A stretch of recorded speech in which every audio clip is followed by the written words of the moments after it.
Hello everyone, welcome back to my channel and welcome back to part 2 on how to prepare for a pageant. मैंने पिछले video में आपसे अपनी किताब की बात कही थी और मैंने आपसे बताया था कि आपको जानना होगा कि कॉन्टेस्ट से पहले आपको क्या करना है, कॉन्टेस्ट के ड्यूरिंग में आपको क्या करना है और कॉन्टेस्ट खत्म होने के बाद आपको क्या करना है। तो सबसे पहले हम तैयारी करते हैं कॉन्टेस्ट में जाने से पहले आपको क्या क्या करना है, और जिसकी सबसे पहली रिक्वायरमेंट है to build a good personality. अब ये आप कहेंगे पर्सनालिटी मैं कैसे बनाऊं? अपनी पर्सनालिटी सबके पास होती है, हमें सिर्फ अपने अंदर उन अच्छाइयों को बाहर निकालना है और उन्हें पॉलिश करना है। जैसे मेरे को अपने स्ट्रेस को कंट्रोल करना आना चाहिए, क्योंकि ये बहुत स्ट्रेसफुल सिचुएशन हो सकती है। 25-30 लड़कियों के साथ जब बहुत सख्त कंपटीशन होता है, आपको अपने को कंट्रोल में रखना होता है। कंजीनियलिटी आपको सीखनी होगी, आपको बीइंग फ्रेंडली सीखना होगा। You will have to learn to be a giver, you will have to share a lot of things, you have to build yourself as a good person। जो आप फिजिकली अपने बाल, अपना हेयर वगैरह वगैरह, physically आपको अपने ऊपर काम करना पड़ेगा। मेंटली अपने ऊपर काम करना पड़ेगा कि एंगर को कंट्रोल करना, स्ट्रेस को कंट्रोल करना, ईगो को कंट्रोल करना। सोशली आपको तैयारी करनी पड़ेगी कि लोगों से कैसे उठते बैठते हैं, कैसे बातचीत करते हैं। कल्चरली आपको तैयारी करनी पड़ेगी, क्योंकि अलग अलग कल्चर, अलग अलग रिलीजन, अलग अलग गांव शहर से लड़कियां आएंगी। उनके साथ आपका बिहेवियर कैसा हो, उनके संस्कार कैसे हैं, उनके कस्टम्स कैसे हैं। मैं किसी को कोई बुरा ना मान जाए मेरी बात का। एंड स्पिरिचुअली, यानी कि अपने ऊपर भी काम करना पड़ेगा, अपने कॉन्फिडेंस के ऊपर भी आपको काम करना पड़ेगा। सो सबसे पहली चीज, you will have to learn on building a good persona. दूसरी सेकेंड चीज जो बहुत इंपॉर्टेंट है कि ये जो भी पैजेंट्स होते हैं वो स्टेज पे होते हैं, और कुछ लोग स्टेज पर जाते ही एकदम बुद्ध की तरह बन जाते हैं, दे जस्ट फॉरगेट एवरीथिंग। तो दूसरी चीज जो आपको अपने ऊपर काम करनी होगी वो है स्टेज प्रेजेंस, यानी कि स्टेज पे जाके आप अपना 100% लोगों को दे सकें, आप अपना 100% परफॉर्म कर सकें। आपको उस डर को अपने अंदर से निकालना होगा, और ये डर निकालना और ये सब चीज़ों में एक पैजेंट स्कूल आपकी बहुत मदद कर सकता है। सो द सेकेंड थिंग, आपको स्टेज प्रेजेंस सीखनी होगी, स्टेज फियर से निकलना पड़ेगा। स्टेज पर मैं अलग कैसे दिखाई दूं, कैसे स्टैंड आउट करूं, ये सब चीज़ें आपको अपने ऊपर तैयारी करनी पड़ेगी। तीसरी चीज़ है कॉन्फिडेंस बिल्डिंग। अगर आपके अंदर कॉन्फिडेंस नहीं है तो आप कहीं भी आगे नहीं बढ़ पाएंगे, किसी भी सिचुएशन में आगे नहीं बढ़ पाएंगे। सो अपने अंदर आपको कॉन्फिडेंस भरना पड़ेगा। कॉन्फिडेंस का मतलब ये नहीं कि मैं औरों से कैसे बेटर हूं। कॉन्फिडेंस का मतलब है कि औरों के आगे मैं खुद को बेस्ट कैसे साबित करूं, that I am the best. अपने अंदर से वो बिलीफ, आपके अंदर में वो विश्वास होना चाहिए, दैट इज कॉल्ड कॉन्फिडेंस। दूसरों को नीचे गिरा के खुद को ऊपर उठाने को कॉन्फिडेंस नहीं कहते।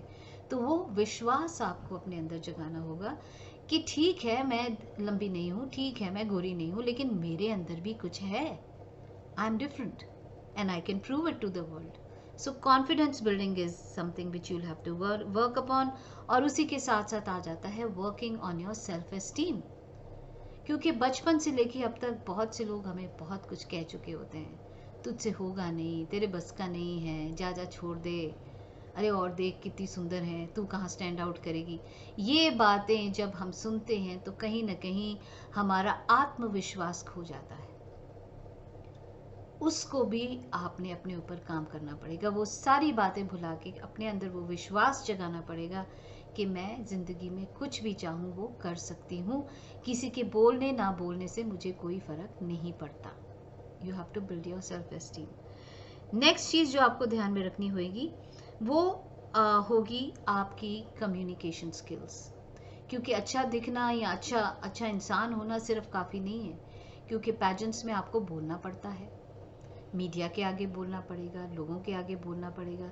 तो आपको बोलना आना चाहिए। तो आपको अपने वॉइस मॉड्यूलेशन के ऊपर, अपने जो मुश्किल शब्द होते हैं डिक्शन के ऊपर, आपको अपने मीडिया के आगे क्या बोलना है, क्वेश्चन आंसर्स कैसे जवाब देने हैं, इंट्रोडक्शन वगैरह, हर चीज़ के ऊपर काम करना पड़ेगा। और ये भी कोई ज़रूरी नहीं कि आपको अंग्रेज़ी आनी चाहिए, आप हिंदी में भी बात कर सकते हैं।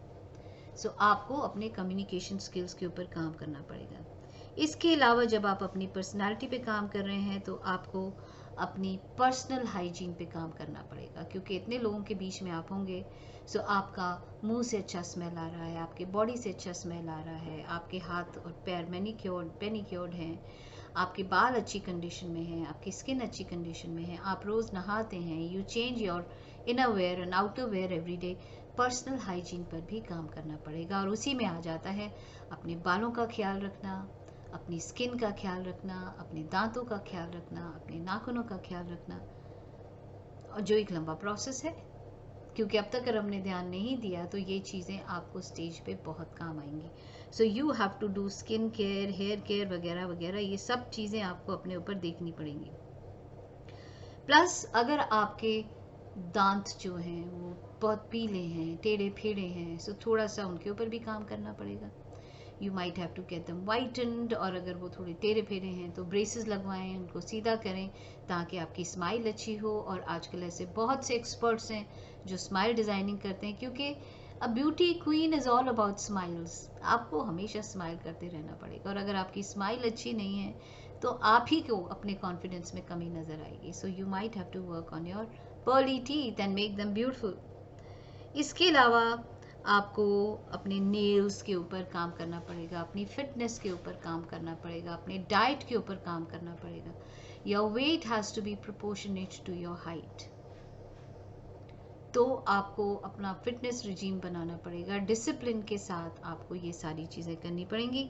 इसके अलावा क्या खाना है, क्या नहीं खाना है, कितना खाना है, you will have to fix up your time, you will also have to fix up your daily training routine, कि किस टाइम में मुझे पढ़ना है, किस टाइम में मुझे जिम जाना है, किस टाइम में मुझे अपनी पर्सनल ग्रूमिंग के ऊपर काम करना है। So time management is something again you will have to learn. Then आपको अपने चेहरे को समझना होगा कि आपका जो चेहरा है ये किस शेप का है, और मेरे चेहरे पे किस टाइप के बाल अच्छे लगेंगे, किस टाइप की एक्सेसरीज अच्छी लगेंगी, किस टाइप का मेकअप अच्छा लगेगा। अपने चेहरे को आपको जानना पड़ेगा, क्योंकि ये सारी चीज़ें कई बार पैजेंट्स में अगर टाइम नहीं होता तो आपको खुद करनी पड़ती हैं, और अगर आप अवेयर हैं अपने बॉडी के बारे में अच्छे से तो आपको इसमें बहुत मदद मिलेगी। देन इसके अलावा आपको अभी से ही शुरू से ही एक आई आउट रखनी पड़ेगी अच्छे कपड़ों के लिए, क्योंकि आपको एक गाउन वगैरह वगैरह कुछ चीज़ें चाहिए होंगी जो आपको आगे कंपटीशन में काम आएंगी। तो ये वो चीज़ें हैं जिनके ऊपर आपको पहले से ही काम करना पड़ेगा। पानी खूब पिए ताकि आपकी स्किन अच्छी रहे। अपने फ्रेंड सर्कल से पूछिए कि उनमें से कोई ऐसा है जो आपको अच्छा गाउन दे सके, आपके इंटरव्यू की ड्रेस दे सके, आपको अपनी हील्स दे सके। आपके पास अच्छा मेकअप नहीं है तो वो आपको दे सके, और एक अच्छे फ्रेंड्स जो होते हैं वो आपको ज़रूर देते हैं। एंड ये सारी चीज़ें जब बेसिक आपको समझ में आ जाती हैं कि ये चीज़ें मुझे पहले से ही तैयारी करनी पड़ेगी, और जब मेरा वेट कंट्रोल में है, मेरी फिटनेस कंट्रोल में है, मेरा hair and skin is beautiful, मेरे अंदर कॉन्फिडेंस आ चुका है, you have worked on your self, आपको अपने ऊपर काम करके 100% बहुत अच्छा लग रहा है, तब आएगा सेकेंड स्टेप। और सेकेंड स्टेप इज़ कि अब मैं आगे बढ़ने के लिए क्या क्या तैयारी करूं। अब अगर आप एक पैजेंट स्कूल में जाते हैं तो वो आपको क्या क्या सिखाएंगे। एक पैजेंट स्कूल वाले आपको सिखाएंगे सबसे पहले तो फॉर्म्स कैसे भरते हैं, इंटरव्यू कैसे देते हैं, आप का जो बॉडी स्ट्रक्चर क्या है, आप पे क्या क्या चीज़ें अच्छी लग सकती हैं।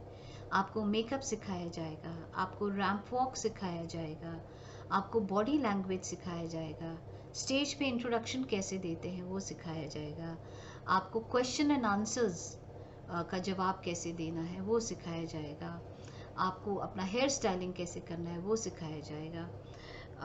ये बहुत से वो छोटी छोटी चीज़ें हैं, manners, table manners, party manners, basic meeting and greeting skills, ये सारी चीज़ें जो हैं वो आपको एक पैजेंट सिखाएगा और वो पैजेंट स्कूल सिखाएगा। इसके अलावा मैंने जैसे आपसे कहा कि कुछ हैं जो आपका पोर्टफोलियो बना के आपको देंगे, और कुछ होंगे जो आपको पोजिंग सिखाएंगे, ताकि आप लाइफ लॉन्ग एक अच्छे मॉडल की तरह पोज कर सकें। इसके अलावा जो पैजेंट स्कूल्स होते हैं वो आपको इंटरनेशनल तैयारी भी कराते हैं, जिसमें स्विमिंग कॉस्ट्यूम राउंड में आपको क्या करना होगा, नेशनल कॉस्ट्यूम राउंड में आपको क्या करना होगा, मीडिया इंटरव्यू आप कैसे देंगे, अगर आपसे आपका पर्सनल इंटरव्यू हो रहा है तो आप कैसे करेंगे, अगर आप सिटी टूर के लिए जा रहे हैं तो आपको क्या करना होगा, अलग अलग राउंड्स में आपका क्या कंडक्ट होना चाहिए। ये सारी की सारी चीज़ें एक अच्छा पैजेंट स्कूल आपको सिखाता है। And it depends from time to time, कोई शॉर्ट टर्म कोर्सेज लेता है, कोई लॉन्ग टर्म कोर्सेज लेता है, और ये सारी चीज़ें आपको सिखाई जाती हैं। तो पहले से ही आपने अपने ऊपर काम किया, अब ये सब चीज़ें जब आप सीखते हैं तो आपके अंदर ऑलरेडी धीरे धीरे धीरे कॉन्फिडेंस बढ़ता जाता है। जब आप स्टेज वगैरह से डरना छोड़ देते हैं, कैमरा से डरना छोड़ देते हैं, लोगों के सामने जाने से डरना छोड़ देते हैं, तो धीरे धीरे आपके अंदर ये कॉन्फिडेंस जो है वो बढ़ता चला जाता है।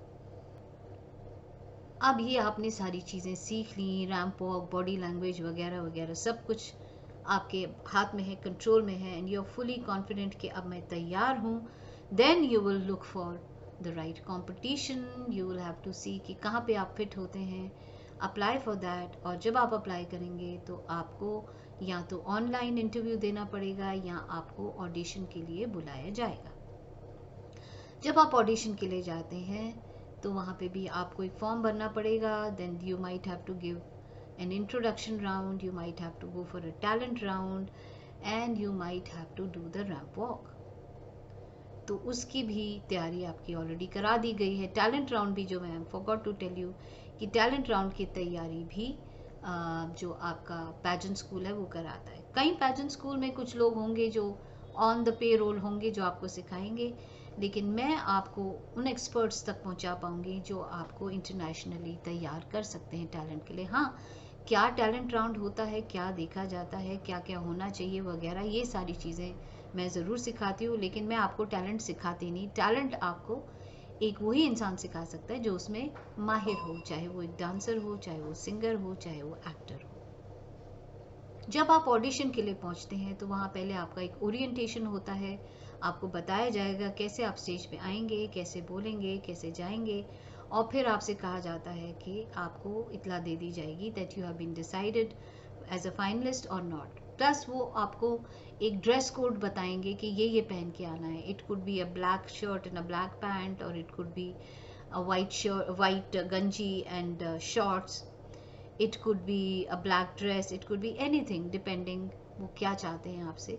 तो उस ड्रेस में आप जाइए, जैसा हेयर स्टाइल बोल रहे हैं, जैसा मेकअप बोल रहे हैं, वैसे आप जाइए, आपको ओरिएंट किया जाएगा, उसके हिसाब से आप अपना ऑडिशन दीजिए। और ऑडिशन जब आपका हो जाएगा और आपको फाइनलिस्ट मिल जाएंगे तो अब आप फाइनली पहली मुकाम पे पहुंच चुके हैं एक पैजेंट के। अब एक डेट दी जाएगी, उस डेट पे आपको एक होटल में बुलाया जाएगा जहाँ पे आपको एक्सपर्ट से मिलाया जाएगा। यहाँ पे आपकी ग्रूमिंग होगी, अलग अलग टाइप के ग्रूमर्स आएंगे, कोई आपको स्टेज प्रेजेंस सिखाएगा, कोई आपको वॉक सिखाएगा, कोई आपको क्वेश्चन आंसर सिखाएगा, कोई हेयर एंड स्किन सिखाएगा, कोई होलिस्टिक वेलनेस में चला जाएगा, कोई योगा एक्सपर्ट होगा, डिपेंड्स। ऐसे आपकी ग्रूमिंग होगी, और फिर ये सब होंगे। इसके साथ साथ शूट्स होंगे, जो स्पॉन्सर्स होंगे जिन्होंने आपकी ड्रेसेस अरेंज की हैं, या जो मेकअप आर्टिस्ट वगैरह जो भी उसको स्पॉन्सर कर रहे हैं, या जिन्होंने उसमें कंट्रीब्यूट किया है, उनके शूट्स आपको करने पड़ेंगे एज अ बार्टर। तो वो सब जब हो जाएगा तब आपका छोटे छोटे कॉम्पिटिशन्स बीच बीच में चलते रहेंगे, जैसे miss perfect hair, miss beautiful smile, miss perfect 10, miss congeniality, miss Darjeeling, miss intelligent वगैरह वगैरह। ये साथ साथ चलते रहेंगे आपके ग्रूमिंग के टाइम में।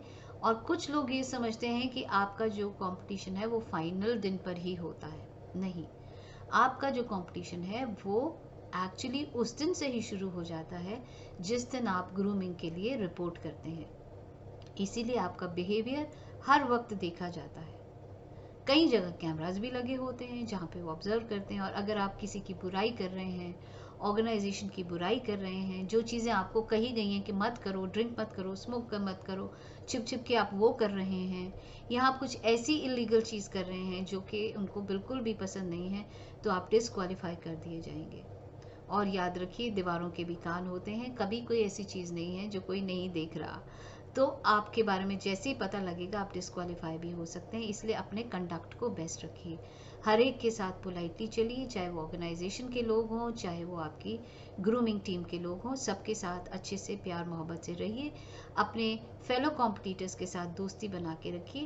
कहने को तो वो आपके कॉम्पिटिटर्स हैं, लेकिन याद रखिए आज के बाद ये आपके लाइफ लॉन्ग फ्रेंड्स बन जाते हैं, इसीलिए हर एक के साथ बना के रखिए। It will be a great experience of friendship with them. और क्लासरूम पे टाइम पे आइए, जो भी आपको सिखाया जा रहा है ऑर्गेनाइजेशन की रिस्पेक्ट कीजिए, जहाँ पे मुकम्मल हो वहाँ पे ऑर्गेनाइजेशन को थैंक यू कीजिए। जब भी आप कैमरा के सामने हो पॉजिटिव बोलिए। ये छोटी छोटी बातों का ज़रूर ध्यान रखिएगा। और अब आता है जो सब कॉन्टेस्ट हैं, वो तो पहले ही हो जाते हैं, जैसे टैलेंट राउंड हो गया पहले हो जाता है, स्विमिंग कॉस्ट्यूम राउंड हो गया वो पहले हो जाता है, और ये जो छोटे कॉम्पिटिशन्स मैंने आपसे बताया, miss style diva, miss perfect 10, और ये सब पहले ही हो जाते हैं। अब फाइनल डे पे ज़्यादातर 3 राउंड्स होते हैं, कईयों में 4 राउंड्स होते हैं। The first round is called the introduction round. अब कईयों में आपको आके खुद इंट्रोडक्शन बोलनी पड़ती है, और कई ऐसे राउंड्स होते हैं जहाँ पे पहले से ही इंट्रोडक्शन को रिकॉर्ड कर लिया जाता है, आपको सिर्फ चलना होता है और आपकी इंट्रोडक्शन पीछे से चलती है, विच इज़ मच ईजियर। आप अपने वॉक पे ध्यान दे सकते हैं। चैलेंज तब आता है जब आपको वॉक भी करनी है और अपनी इंट्रोडक्शन भी सामने आके देनी है। तो पहला होता है आपका इंट्रोडक्शन राउंड। इंट्रोडक्शन राउंड के बाद आता है एथनिक राउंड, जिसमें आप एथनिक ड्रेस पहन के आते हैं। अब धीरे धीरे एलिमिनेशन शुरू हो जाती है, उससे अगले राउंड में कुछ बच्चे एलिमिनेट हो जाएंगे and they will go in for may be a formal round, जिसमें सबसे क्वेश्चंस पूछे जाते हैं, और फिर उसमें से ज़्यादातर 5 लोग निकाले जाते हैं, जिन 5 को फिर एक कॉमन क्वेश्चन दिया जाता है, जिनमें से 1, 2, 3 निकाले जाते हैं। जैसे मैंने कहा कि ये राउंड्स अलग अलग कॉम्पिटिशन्स में अलग अलग तरीके से होते हैं। मिस इंडिया में जैसे मैंने आपसे कहा उनका अलग तरीका होगा, मिस टीन का अलग तरीका होगा, मिसेस कॉम्पिटिशन्स का अलग तरीका होगा, बट ओवरऑल आप देखें तो ये ओवरऑल जो होते हैं वो आपका द इंट्रोडक्शन राउंड होता है, एथनिक राउंड होता है, फॉर्मल राउंड होता है। कुछ लोग नेशनल कॉस्ट्यूम राउंड भी आज के दिन दिखाना चाहते हैं, क्योंकि वो आपके एफर्ट्स को लोगों को दिखाना चाहते हैं, तो हो सकता है कि एक नेशनल कॉस्ट्यूम राउंड भी आपके लिए रखा जाए।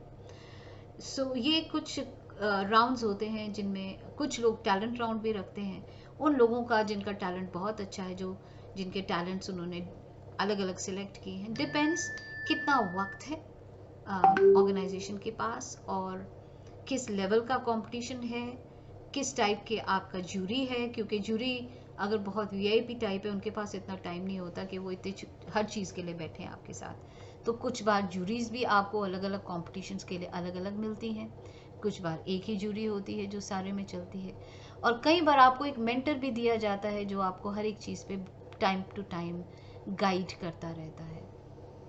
सो जो लोग स्पॉन्सर करते हैं, जो लोग ने इन्वेस्ट किया है आपके उसमें, वो भी विनर को अपने नज़रिए से देखते हैं, और उनका से भी बहुत मैटर करता है।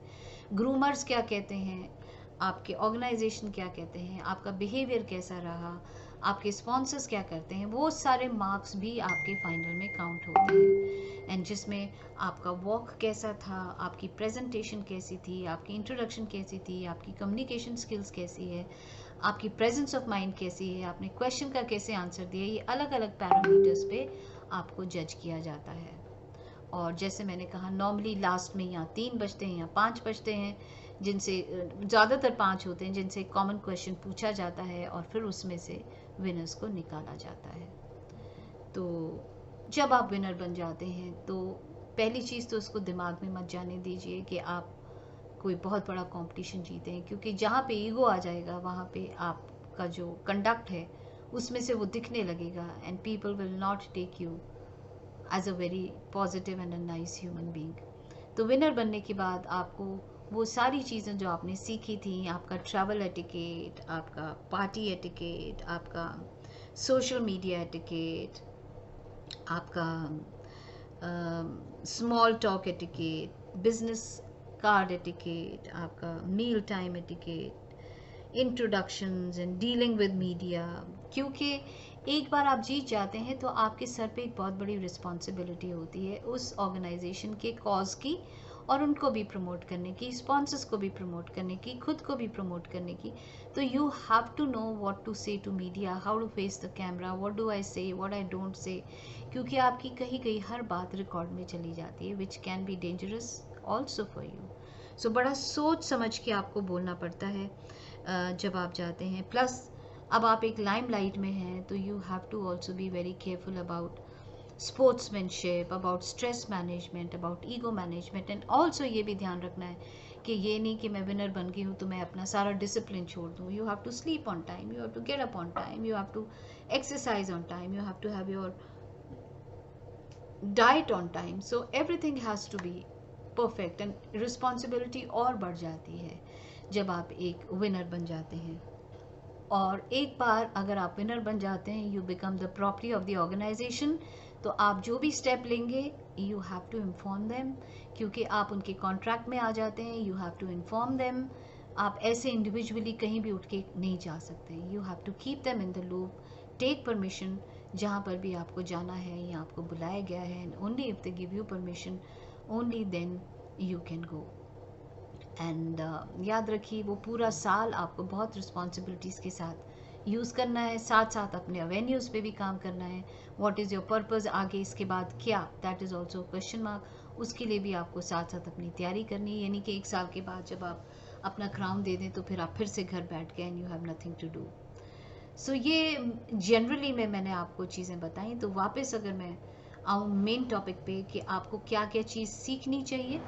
पहला, इंट्रोडक्शन कैसे देनी है, स्टेज फियर से कैसे निकलना है आपको, रैंप वॉक क्या होती है, अलग अलग गारमेंट्स में कैसी होती है, कितने टाइप की होती है, कैसे आप रैंप पे चलते हैं, and how do you impress people, your body language आपकी कैसी हो, चाहे वो स्टेज हो चाहे वो ऑफ स्टेज हो, एटिकेट अलग अलग सिचुएशंस में आपका कैसे हो, चाहे आपका स्टेज पे हो चाहे आपका ऑफ स्टेज पे हो, आपको अपने क्वेश्चन एंड आंसर्स का जवाब कैसे देना है, कुछ क्वेश्चन नहीं आता है तो क्या करना है, क्वेश्चन बहुत टफ है तो उसको कैसे हैंडल करना है, रिस्पेक्ट कैसे देनी है, कंजीनियल कैसे रहना है।